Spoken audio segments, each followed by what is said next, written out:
This week's Aliyah update revisits a topic that has sadly been in the news a lot in recent months, and that's the war between Russia and Ukraine, resulting in large-scale immigration here to the Promised Land, Sea of Galilee behind me, as well as from other countries, not just those two, but also Belarus and others. The heaviest fighting in recent days has taken place in the eastern Donetsk region of Ukraine, and the fog of war is thick, and reports from both sides of the conflict have proven unreliable in the past, so it's really hard to exactly know what's going on.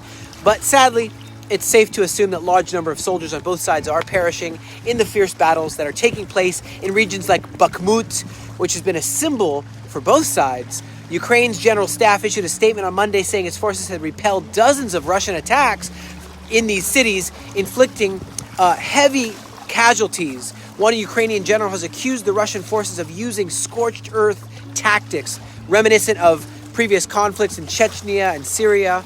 And as a high death toll has happened among both Russian and Ukrainian soldiers, also civilians are catastrophically high numbers dying. As previously reported here on the ARC newscast, Jewish Agency for Israel reported how the number of new immigrants to Israel from the former Soviet Union countries is large amounts. 2023 has added up to just over 1,500 people already in these first few months. That's a 436% increase over the same period in 2022.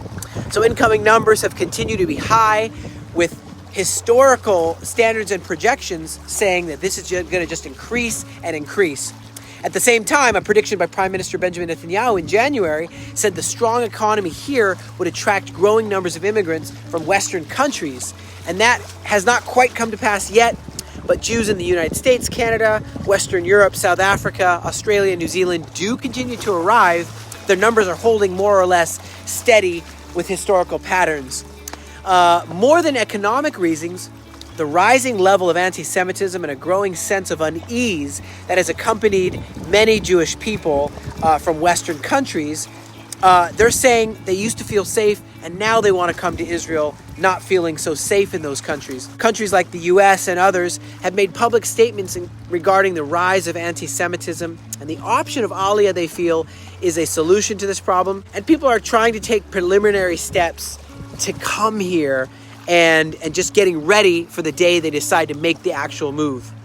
So in a related story, many Jewish federations, synagogues, and community groups from all over the world are reporting a high amount of interest in Hebrew language classes, particularly among young people.